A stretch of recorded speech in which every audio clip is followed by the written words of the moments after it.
বলেছি আমি আগে ছিলাম এক বছর পর কোরবানিতে আমি নীল চক্রের মাধ্যমে আপনাদের কাছে রাইমা হয়ে এসেছি। তো আমার কাছে আসলে খুব ভালো লেগেছে, কারণ আমি যে গল্পটায় কাজ করেছি নীল চক্রে, গল্পটা খুব দুর্দান্ত এবং আমার কো-অ্যাক্টর যে আছে আরফিন শুভ ভাই, he is a my dear person, আর এত পরিমাণে ভালো একজন মানুষ, ভালো একজন অভিনেতা। তো তার সাথে কাজ করে আমার ভালো লেগেছে, কাজটা দুর্দান্ত হয়েছে। তো আমি প্রত্যাশা রাখছি কি দারুণ ভাবে এগিয়ে যাবে। আপু প্রমোশনের জানতে যে লেজার প্রমোশনের জায়গা থেকে অনেকটা পিছিয়ে আছে, কারণ কি আসলে? কারণ বেসিক্যালি আমাকে এটা প্রশ্ন করে লাভ নেই, কারণ আমি দিন শেষে অ্যাক্ট্রেস, আমার অভিনয় করা আমার কাজ। তো প্রমোশনের ব্যাপারটা বেসিক্যালি ডিরেক্টর প্রডিউসারকে জিজ্ঞাসা করলে ভালো হয়, তারাই বলতে পারবে যে মেইন অ্যাকচুয়ালি রিজনটা কি ছিল। আর আমার যতটুকু মনে হয় আপনাদের একটু একটু ধারণা আছে যে আমরা প্রমোশনে একটু পিছিয়ে কেন আছি, সব মিলিয়ে আপনারা একটু চিন্তা করে বের করে ফেলতে পারবেন। তো আর কিছু আপনার একটু সামনেটা কি বলে?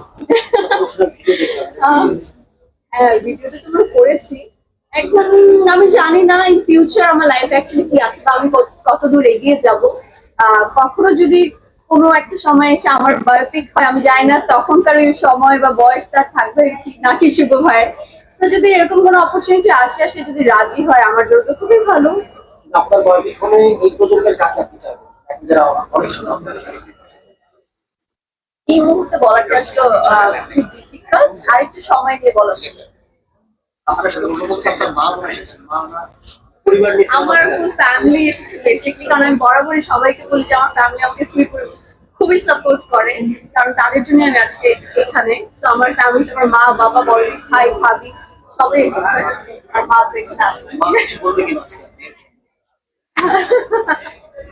তাহলে যে কেমন আসলে এই চক্রের প্রত্যাশার জায়গা বলবেন? সো নীল চক্রের প্রত্যাশা আমার একটু আগেও বললাম খুবই ভালো। আজকে ঈদের প্রথম দিন, আর আমি একদমই বলবো না যে লাইক ঈদের সময় মানুষের ব্যস্ততা প্রচুর থাকে, আর কোরবানিতে স্পেশালি অনেক ব্যস্ততা থাকে। তো সেটা ঈদ উদযাপন করে এত কাজ রেখে যে মানুষের হলমুখী সিনেমা দেখছে, এটাই আসলে আমাদের জন্য অনেক। যারা এসেছে প্রত্যেকটা সিনেমা যারা দেখছে সবার জন্যই আমি আসলে কৃতজ্ঞ, এবং এইভাবে সিনেমা আমাদের যে বাইরে চলতে থাকুক, হাউসফুল হোক, ব্লকবাস্টার হোক, এটাই আশা করছি। সরি কাজের ব্যাপার কি চক্রটা এরপরে আই থিঙ্ক আরো ভালো কিছু না, বেটার না, কিছু আপনাদের জন্য অপেক্ষা করছেন।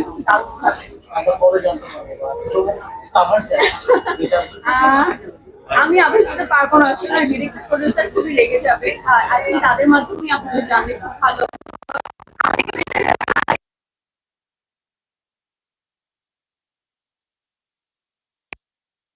রেখে দিলাম আর কি।